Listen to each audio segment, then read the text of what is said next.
fact that we're being apologetic to them, like, hey, we're so sorry, what can we do to make you happy?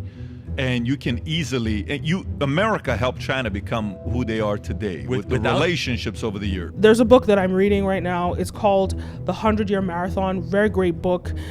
China's Secret Strategy to Replace America as the Global Superpower. And it basically talks about how the Chinese, they've had this agenda since Mao Zedong to take over America. And they've been in this, fighting the Chinese agenda is to be humble, be submissive. Look, this is a book written by a white American man who obviously has a very American agenda, everything that he's spewing. So as I was reading this, I kept that, in mind. This is definitely American Chinese demonization propaganda, 100%. So the book breaks down how the Chinese government used this strategy called, I believe it was called Shore. They use this as a tactic to to defeat America slowly but surely. So China came in as this humble, quote unquote, weaker force, not a force, but just a humble servant in a way to assist America in its truest desires, right? And America's agenda is to be more powerful, to have more money, and China came in humbly. But with this strategy, Shore, they basically use this tactic to defeat you and overthrow you by playing, the small person and using that as a tool to build economically. And then over time, they encompass you and they destroy you. And this is what the book sort of breaks down. And it's interesting because they said that the Soviets actually warned the Americans about, China's strategy, because China did that to the Soviets. I believe it was around the Cold War. They tried to do that to the Soviets, and obviously but they weren't smart about it then. And they learned from their mistakes. So the Soviets caught them in their act and destroyed them. So I think, so they learned to be even more quiet. And this time they didn't try and take on the Soviets, who was this military rival to America, military rival, but not economic rival. So Soviet Union was, such a huge force. So the Chinese had tried to attack the Soviets too soon, and the Soviets destroyed them. And so this time they came to America, and the Soviets tried to warn America, but of course America's not going to listen to the Soviet Union because they're their enemies, right?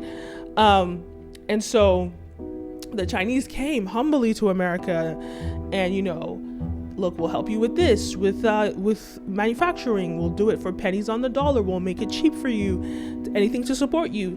They use that manufacturing to, build up their middle class and become super powerful financially. And then they did this strategy with the Belt and Road Initiative and all these different little initiatives that they had, all like it's quiet little seeds planted in different places. Then all of a sudden, like a tsunami, when it was too late, America started seeing the tsunami coming. So that's how the Chinese strategy, according to this book, was to defeat America. And the way that the Chinese were able to keep this secret, not only do they control their social media, they control their state, they control all these things, and they put extreme punishment on people that, betray the government or speak up against the government, right? But more importantly, the way that they were able to do this is they have Chinese literature. And this Chinese literature is in libraries, right? But in the area of the library, it will say only army officials, or only, like, there are literally restrictions on who can access these books. And this is how they keep, and not only that, because they speak their own language, so it's in Mandarin and it's not accessible to everybody. So Americans are very America-centric. So Americans are not just going to go and think, let me go learn Chinese and let me go start sneaking these books and reading these books. But the Chinese, they come to America, they infiltrate themselves into the American, or immerse themselves into the American system. And Americans, we talk, one of our biggest our greatest strength is our greatest weakness, and that is that We have to express ourselves, freedom of speech. We show everything, we expose everything, but the Chinese are not like that. People around the world, they're not like that. And so this is probably the reason why Americans expose a lot of their secrets, just post like how I'm talking right now online. People just do this. We just expose our secrets. And so the Chinese are absorbing our secrets, but they're not exposing theirs. And in addition to that, Americans are so America-centric, they're not even paying attention to what other people are doing, So all of these things are the ways that China used by mastering American mentalities, observing America, and then using that as a tool to overthrow America and doing the exact opposite that America has done, right? So America goes, like a typical colonizer, goes to the Middle East, divides and conquers, goes to different countries, divides and conquers, for its own financial benefit. But China goes and does the exact opposite.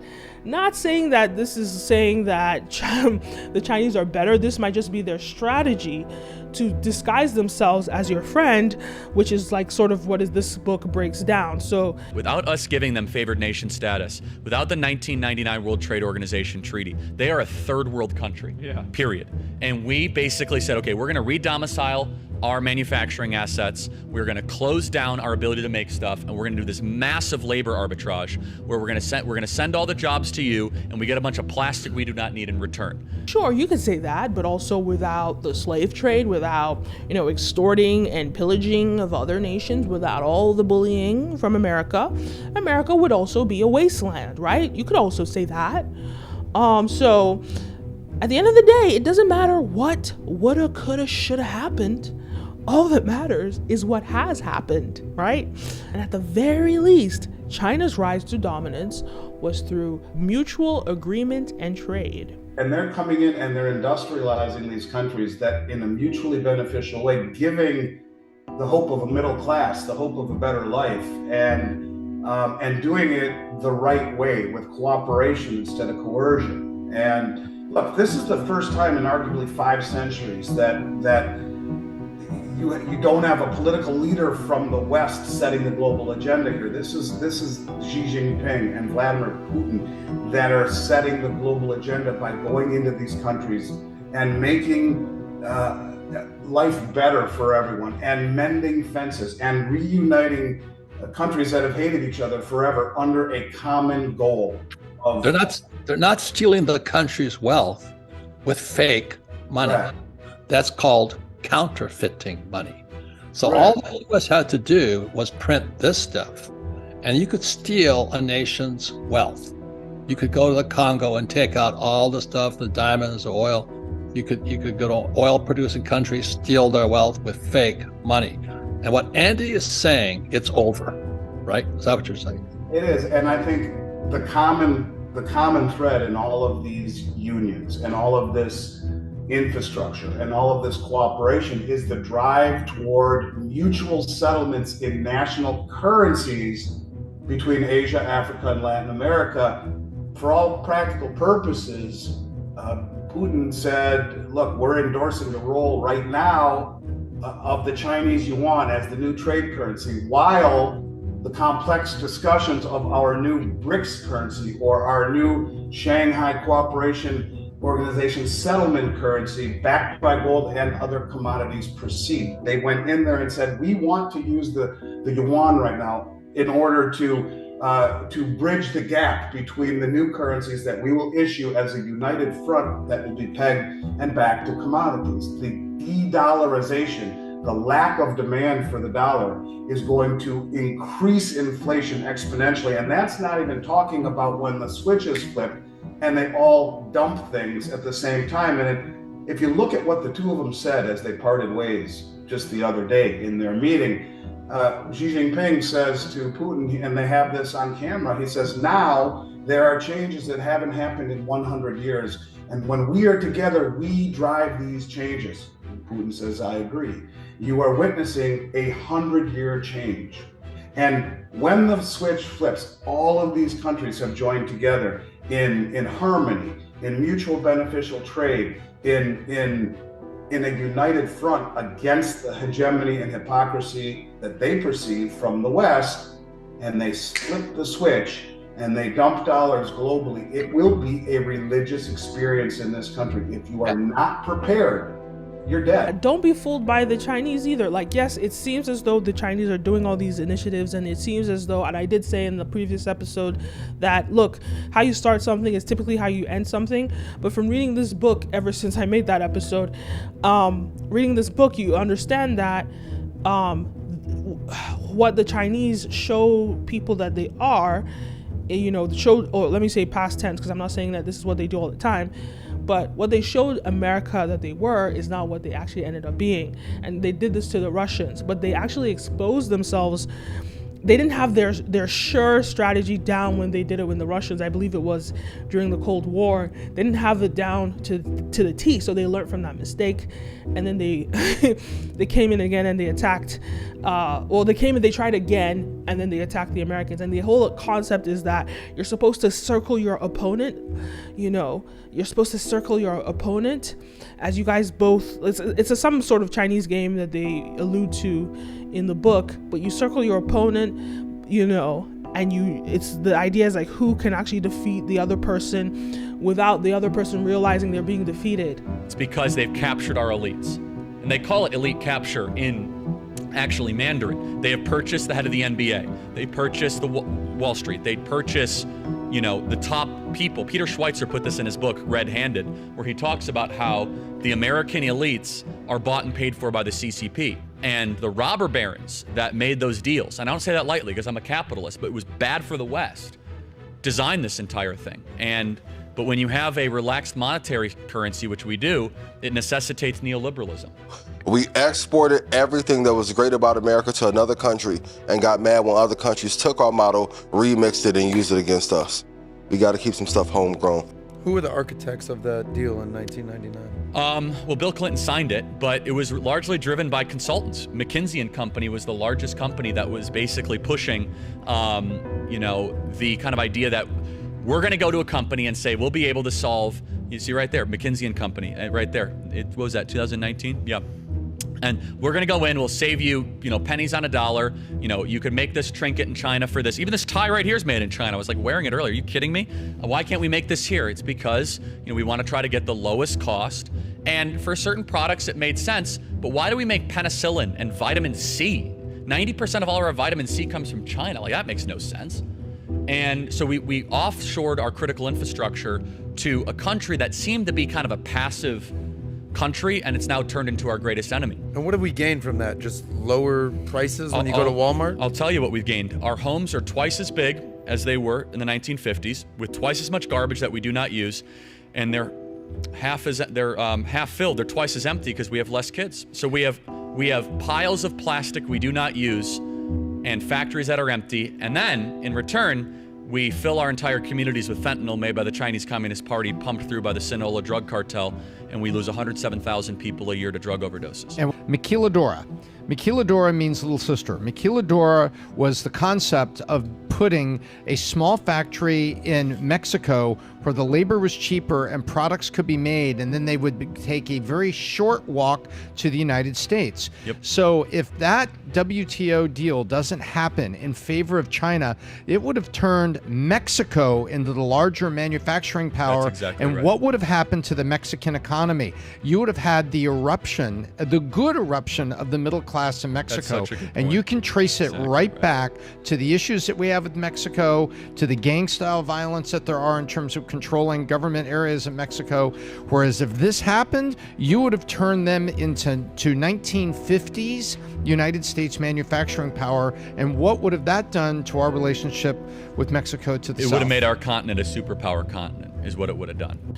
You see the irony here, but the U.S. wanted to keep Mexico poor. The U.S. could have united with Mexico and become this supercontinent, but of course, the U.S. wanted to keep Mexico poor and keep them under their control and exploit their labor, right?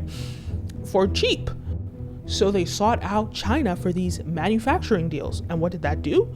It just proves that tribalism is all over the world.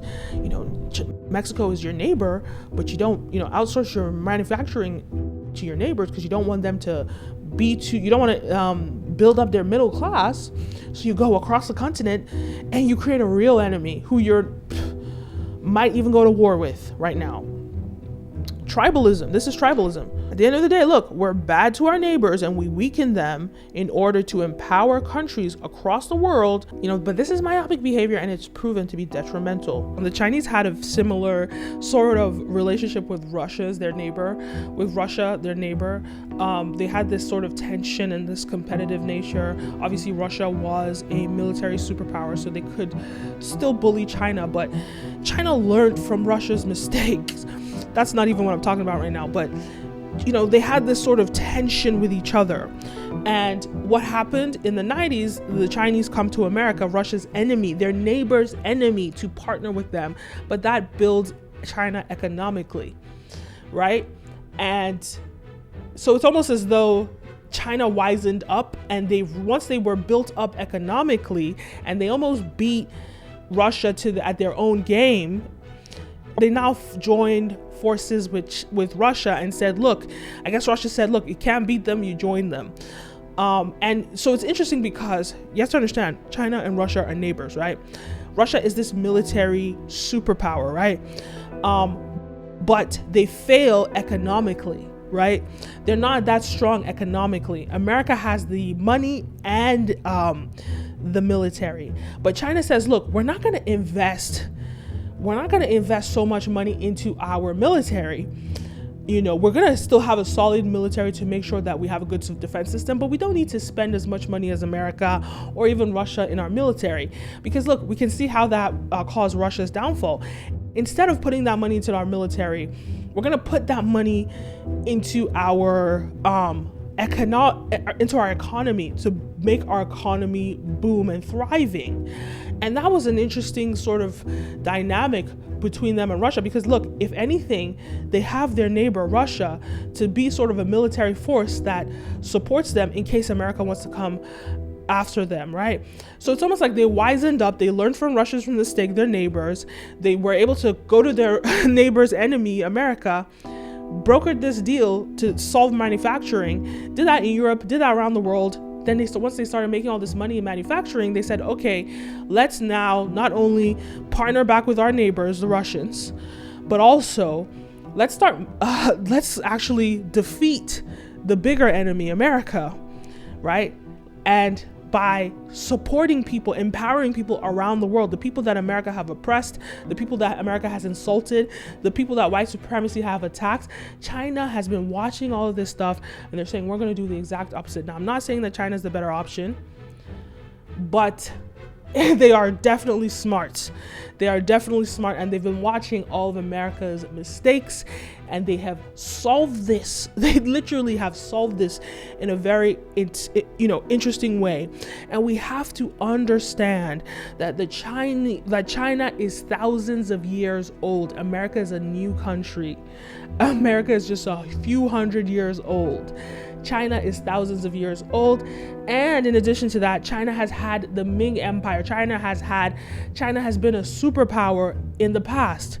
So their goal was to regain their status as a global hegemony. That's as a global superpower, as the global superpower. That's China's objective. And they have, so many years of literature and history to pull from that America just doesn't have as a nation. So yes, so this 100-year marathon that it took China when they reimagined themselves as the global superpower, and that's 100 years since Mao, I believe, was in office. This 100-year marathon is not a long time compared to the thousands of years that China has been in existence, as opposed to America, that 100 years in America is like, wow, that's like, a big chunk of America's existence, right? Because America is a young country. So you have to understand that their perspective is different. The way China sees things and the way America sees things is different, because America just doesn't have the depth of national history to pull from that China does. Why did not we have the foresight to do something like that? Because you could make it for cheaper. They were chasing the labor costs. He's absolutely correct. Labor. And I hate to be that blunt, but the Chinese Communist Party basically said pennies per wage hour for us to be able to make a shoe. And they were chasing the wage hour. And look, I'm a capitalist. I'm a free market guy, but also I want markets to point towards something virtuous and good. And not every deal you do is going to always be in that proper context. The Chinese Communist Party deal is a bad deal. And the people that defend it, it's indefensible. It's interesting because when it comes to white supremacy, their greatest strength is their greatest weakness. Now, you have to ask, what built white supremacy, right? Capitalism. You read the book, there's a book that I'm reading, that I was reading, how Europe underdeveloped Africa. And when we moved out of our feudal era in Africa, and Europe, the way Europe actually moved out of their feudal era first is capitalism. Once Europe got into the capitalistic phase, that's when they started seeing the impact of having slaves, right? And the whole slave trade is what caused the emergence of capitalism, right? Or what fueled the emergence of capitalism. And so white supremacy and capitalism were birthed together. They have the same sort of source or root, right? And so naturally, it's inherently flawed in that sense. But China has shown us that there is a way to be a capitalist without white supremacy. And that's what they're changing the game of white supremacy, of capitalism. But the West cannot unlearn something that has worked for them for hundreds of years, right? So that's one thing, right? So when I say that capitalism, when you look at the West, their greatest strength is their greatest weakness. What do I mean? China has used their greatest strength, what got them to where they are today, capitalism and white supremacy, right? Got them to where they are today. They use that to their disadvantage. How? By moving American manufacturing, European manufacturing out of Europe and America to China, right? For pennies on the dollar, for cheap. So Americans are, at the end of the day, the highest bidder is going to win in a capitalistic world. There is no integrity, there is no respect. It's about who's going to pay me the most money. Profits over everything, right? And that's how China got them, like a rat, that smells cheese in the kitchen. A capitalist is going to smell money. A white supremacist is going to smell money. And what happens? You get caught in the Chinese trap. This is exactly what they've done to them. And it is what it is, right? They beat them at their own game. It's quite fascinating.